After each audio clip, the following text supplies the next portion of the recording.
Hello everyone and welcome to Art Chat. I'm Marge Lee and today we are in the Style of Place exhibition in Trivia Art Center. Now this exhibition is all about the role that style plays in creating an artwork. We asked 3 artists to each paint a picture of the same 10 locations. And the difference is all about style. We're going to be chatting with all 3 of them today. Let's start off by chatting with Keith Johnson. Welcome to Art Chat, Keith. Well, it's great to be here, Marge. We're standing in front of your lovely work, and it is a watercolor. Yes. Tell us a little bit about it. It's a watercolor that was done plein air, which is the focus of the show. It was actually done on Blind Pass Beach. It's fairly representative of what I do. I like to get things with the beach and the water and the sky, but it also has a strong vertical, which I think helps in a painting. And also the shadows. The shadows, I think, was what ties the whole thing together. When I did the painting, I did not have a figure in there. That was something I added. Once I got home, it felt like it needed a little something, so I added the figure. I really like the figure in it. I think it adds to the whole sense of solitariness. Exactly. On that beach. Now, had you been there many times before at this Yes. Okay. I've painted at Blind Pass Beach several times, many of the beaches in Sanibel.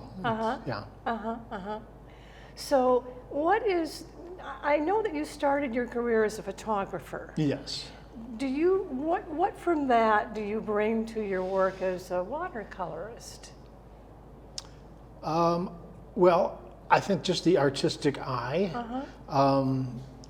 being able to see things and compose. I think composition, finding the way things go together and what makes for a pleasing composition. My photography wasn't landscape. My photography was portrait and weddings. But yeah, it's the idea when I got to a location for a portrait or a wedding was looking at the surrounding area, kind of like going to a plein air location where I spend a lot of the time just wandering around trying to find something that strikes me. The perfect spot. Well, there is no perfect spot. Well, this is so interesting because I think as you say, the shadows really add to this particular work. So what is the most difficult part of painting in watercolor when you're plein air? Do they dry out faster outside? They do, except in Florida you have a lot of humidity, so sometimes you have to wait. And that's one of the things that gets difficult, is making yourself stop.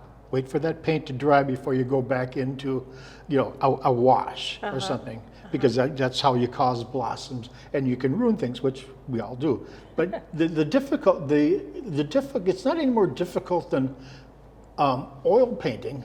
I think in some ways it's a lot easier. You don't have the solvents and the oils and the canvases. Everything is pretty well self-contained, and it's a lot more portable, I think, than oil paintings.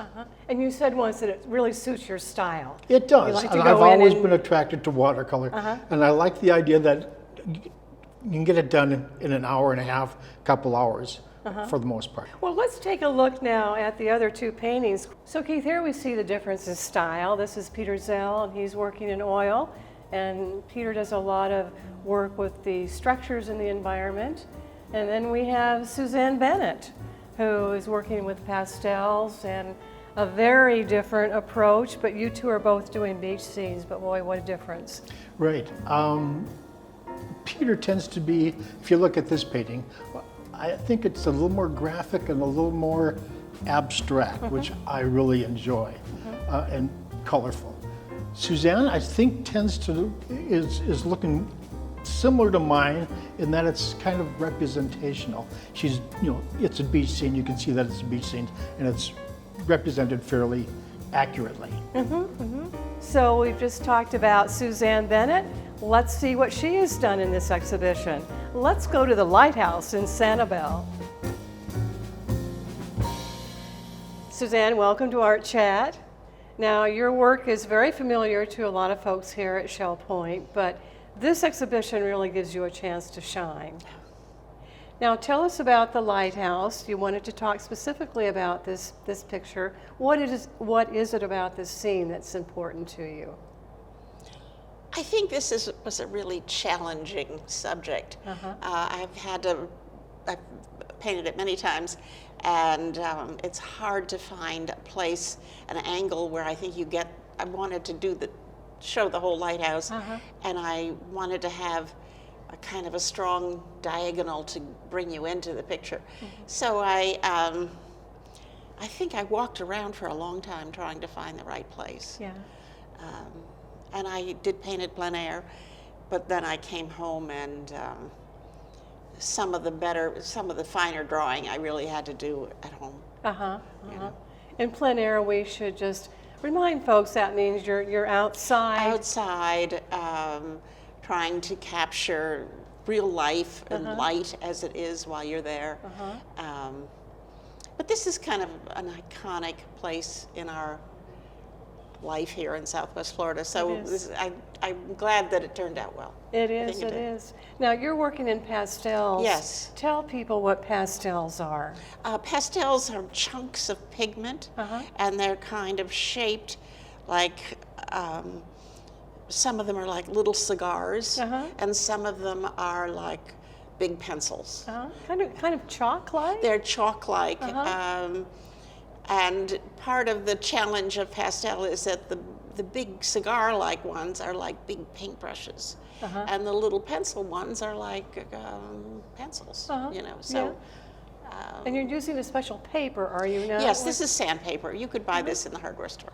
Really? Yeah. Is it sandpaper? Yeah, it's sandpaper. I Basically. mean, it's the point of that is that the little pigment gets pushed into the holes, and it's a kind of tactile thing. You literally are pressing it in, and then spraying it. So it's fun.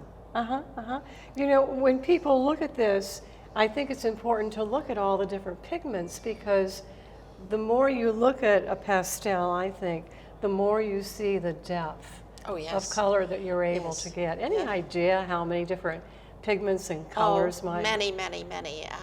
But I always, in pastel, the darks are really rich. And then you put the lights on it, the lighter colors at the end. So you start with a dark color? Yeah, dark to light. It's dark to light. How long have you been working in pastels, Suzanne? Since about 2008. Okay. And I stumbled in a class and with this wonderful teacher, and I just got to like it. You've really come into your own with pastels. Well, thank you. Are you working primarily in pastels? I am now. Yes, I am. What's the most difficult part about working with pastels? Oh, I think it's the same challenge for any medium. I mean, it's like getting a process that's your own and that makes you have more success, learning the steps that are appropriate for you and doing them, you know. You've developed, I think, a very romantic style, almost a misty sort of feeling. And that pervades, I think, all of your works. It's just a very, very lovely style. Thank you. I think that's the misty, soft part of it is really pastel. You know, it's a very soft medium. Yeah. And again, because we're all about different styles in this exhibition, you can see the difference here. Here is Suzanne's work, of course, of the lighthouse. And then we have Peter Zell working in oil, and here we see his style, which I think, as Keith brightly pointed out, is almost an abstract. Yes. Almost abstract, again, very involved with structures and the environment. And then we step down here and we see Keith Johnson, who is working with watercolors.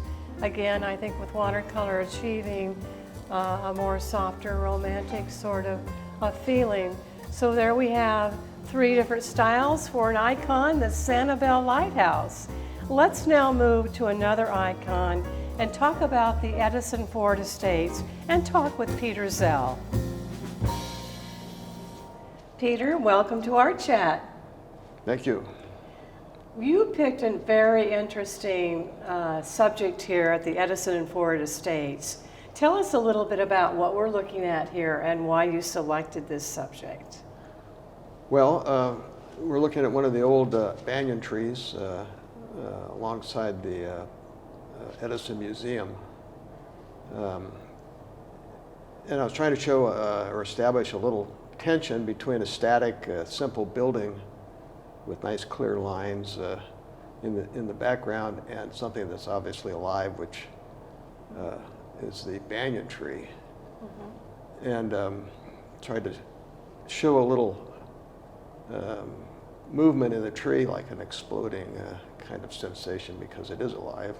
And it's a beautiful thing.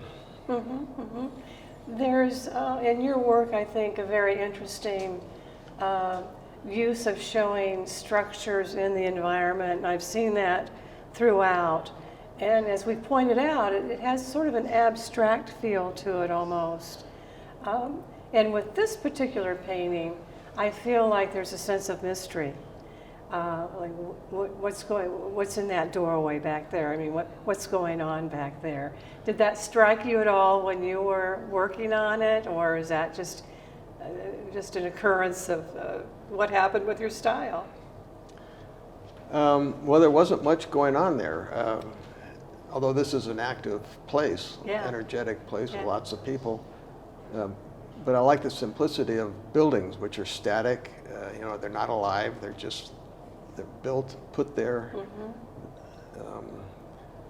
And I like people moving around, so they are alive, obviously. And like we talked about, nature, surrounding nature is always instructive. Now, you're a Sanibel artist. You've lived in Sanibel how long? 18 years? 17 years. 17 years.